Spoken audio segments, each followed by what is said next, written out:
in a monthly publication. Nothing similar had ever been done before, or is likely to be done again.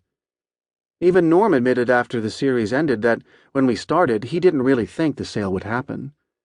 He said he wouldn't have agreed to do it if he'd known in advance that we'd wind up giving a blow-by-blow account of the negotiations to the entire world. But once we'd started, it was hard to stop, especially after it became clear that we were attracting a growing number of followers who eagerly awaited each new installment. At one point, Norm invited readers to send him advice about whether he should go through with the sale. Hundreds of emails poured in. People would stop him on the street or at conferences and ask him to share the latest developments that hadn't yet been published. The saga took many unexpected twists and turns, the most surprising of which was the last one.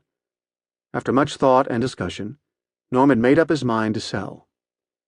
The series had become so popular by then that Inc.'s editor-in-chief, Jane Berenson, decided to announce his decision on the cover of the magazine. But just a few days before the contract was to be signed, he learned that the ultimate decision-maker among the buyers was the person he trusted least, a crucial piece of information that the other side had failed to mention.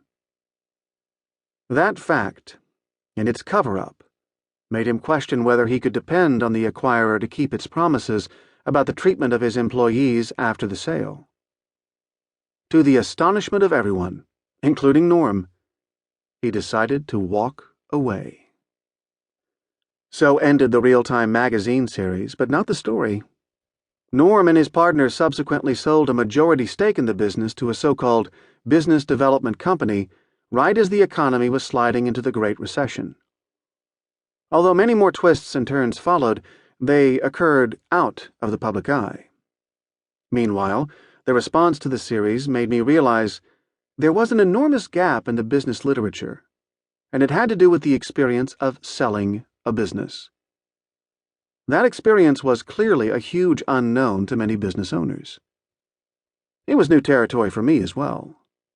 Up to that point, I'd had only a vague understanding of the exit process.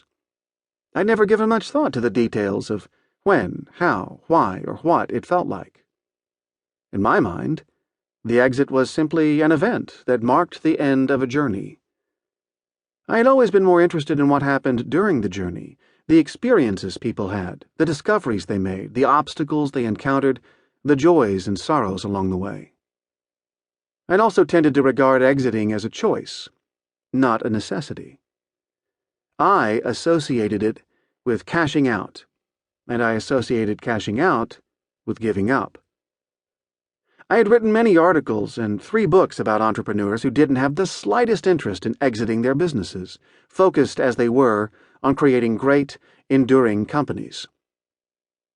Some of these owners had walked away from 9-figure paydays rather than risk having their companies wind up in the wrong hands.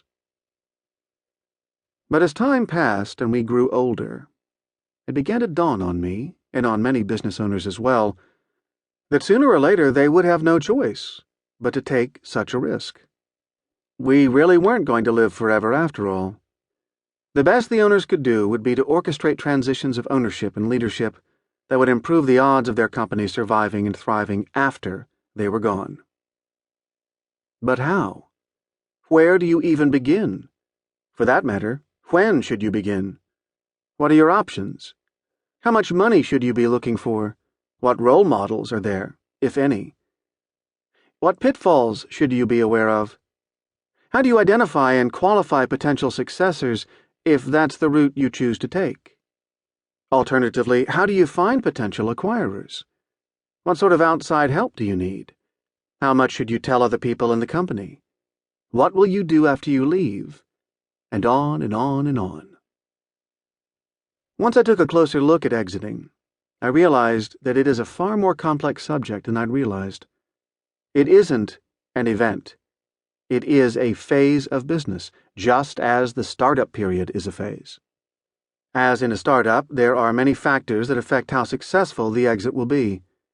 For that matter, there are different ways to define what a successful exit looks like. That was my hunch, at any rate.